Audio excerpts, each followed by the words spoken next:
Hi there, Karen Flaherty from Living by Human Design. Hope you're doing well today. Today in Human Design Weather, we're going to be talking about the Gate 6, which is typically called the Warrior or the Peacemaker. Okay, so the sign in Gate 6 started today, September 15th, and it will go until September 21st. It's got the Earth in Gate 36, which is called Drama and Crisis. So together we've got the 36 in two places this week, which is interesting because 36 is Drama and Crisis. And it's both here in the conscious Earth, but it's also here because we've got it here in the conscious Earth, but it's also in Neptune. And so, and Neptune is typically kind of a spiritual nature. So the 6 is here, that's the warrior or the peacemaker. And then 36 is here and it's connected to the 35 again all week. And so we will be feeling that throat energy, but also that solar plexus energy, which will make everyone feel rather emotional. Just for example, whether you happen to be English or any of the Commonwealth, part of any of the Commonwealth countries, everybody was feeling a little sad after hearing about Queen Elizabeth dying just a week ago on the 8th. Emotional solar plexus came in, as I told you last week, right around the 9th, 10th, and everyone that I've talked to since then has been rather emotional about it. You can see it in the streets of London. You can see it in very unexpected places. And so it's in the transits. The emotions are in the transits. It's almost impossible to ignore when it's something of such an international scope. Everybody's feeling emotional. We're also all feeling like manifestors. So this will continue, and it does go until the around the 23rd of September, where the throat and the solar plexus will both be defined, and we will feel that energy to speak and to be heard, and we will feel the energy of the solar plexus emotions as well. So this 6 is called the warrior or the peacemaker. It's conflict or friction in the original I Ching, and it's the fundamental design component of progress. And in the original I Ching, they probably considered, of course, this was written thousands of years ago, they considered that progress was the result of conflict, right? That if you had a war, then you had a winner and you had progress because all of a sudden you owned all this new land, right? Or you had access to these new, to this new property or this new mine or this new mountaintop or something like that. So, and they also say it's the law that growth cannot exist without friction.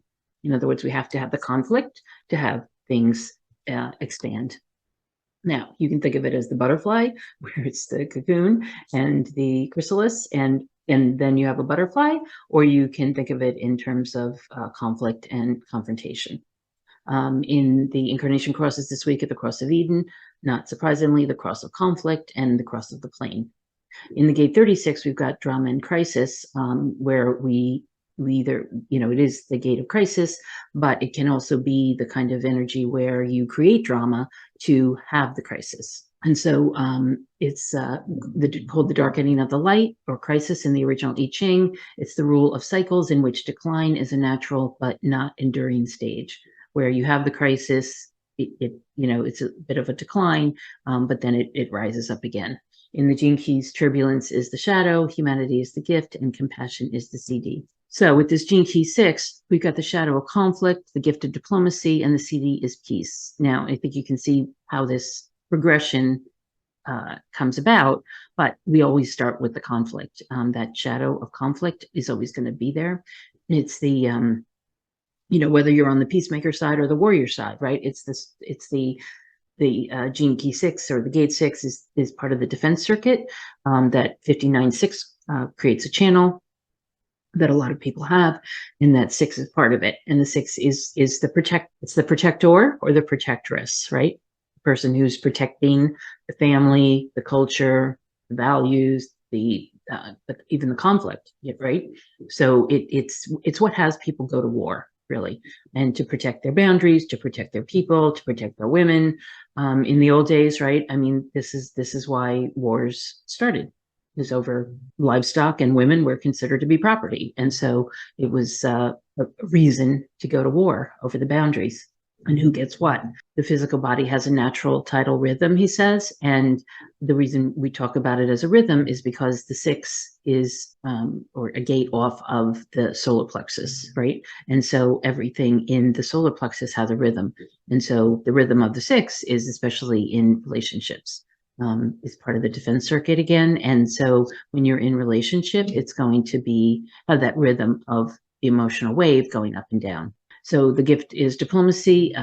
And so if you can stop your reactions to insults, to confrontations, to people who are trying to create a conflict, that's where we can get into diplomacy and perhaps talk it through. And then eventually we can get to peace where, universal peace is out there. It may not happen in our lifetimes, but the idea would be to get to real mutation of this gene key. And as Richard says, this will probably be one of the last to mutate, to change to more of a universal love aspect, because it is so much a part of us. There's really very few people who can have this in their chart and have this in their defense circuit and not be reactive. It's really hard. And so it'll probably be one of the last ones to change.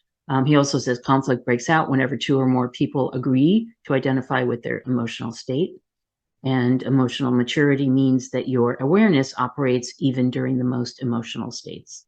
So that's where the emotional maturity, where you don't have to react necessarily to somebody's insult or some confrontation, that's when your awareness is operating at a different plane, basically. So some of the people we've got this week would have the right angle cross of the Garden of Eden, or the right angle cross of Eden. The juxtaposition cross of conflict resolution, or the left angle cross of the plane. And so we've got Prince Harry, Queen Elizabeth I, who was his great-grandmother, Lauren Bacall, and we're going to talk about Prince Harry today.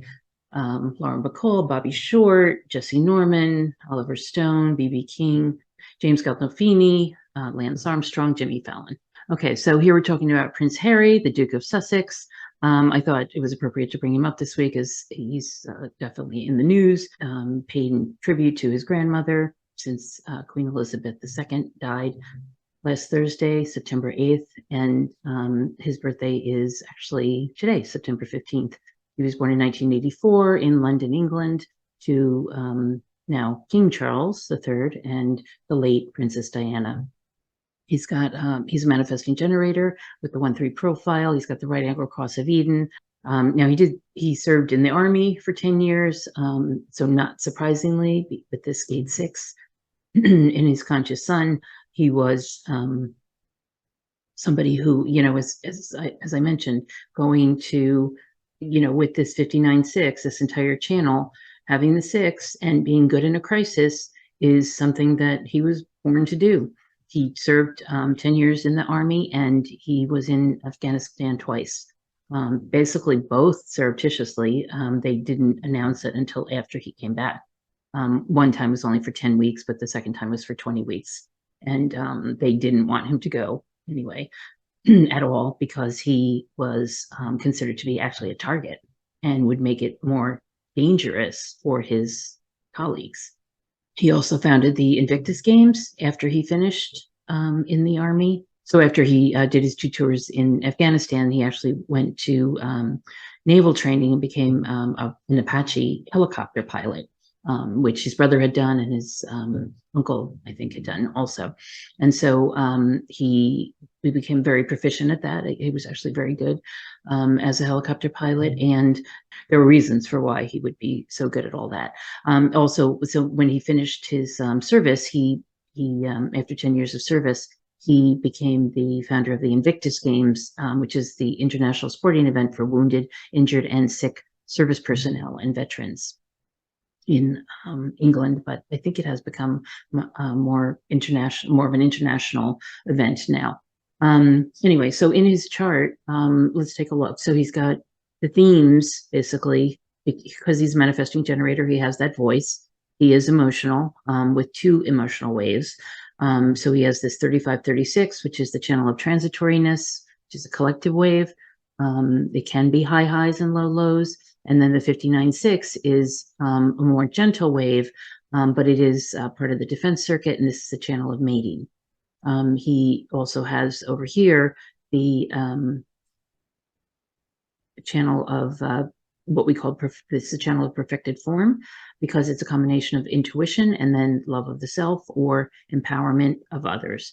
And so he's got all those energies. So two emotional energies, but he does have one tribal energy here, the collective energy here, and the very individual energy here.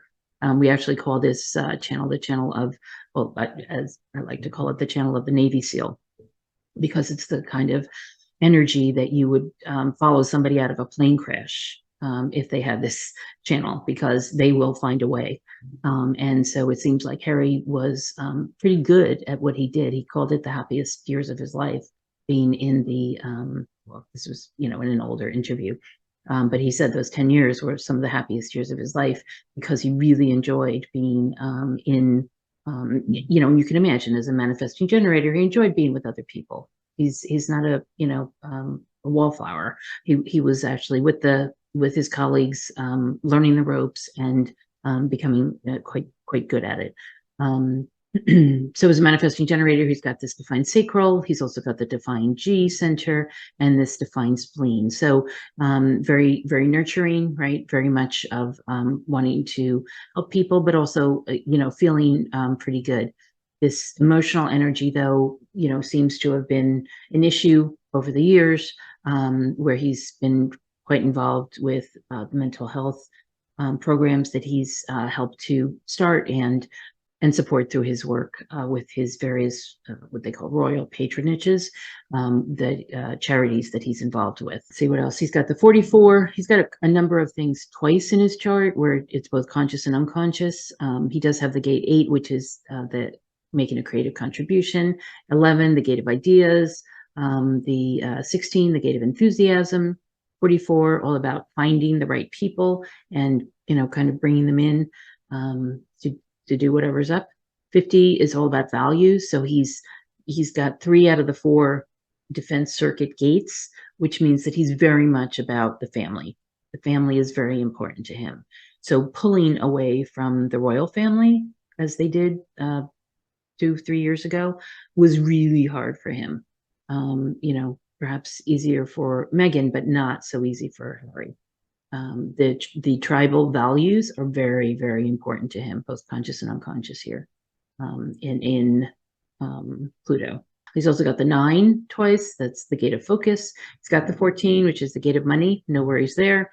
And the gate 5, which is all about rhythm and patterns and keeping in a regular schedule. So that would be very important to him and probably to the children as well. Let's see, he's got the 16 in his Chiron, and that's again the gate of enthusiasm, and the gate 20. And since he was born in 1984, he'll be approaching these as he approaches 50. 20 is not in his chart, but that's being able to speak in the moment and being effective with your speaking. So that's Harry.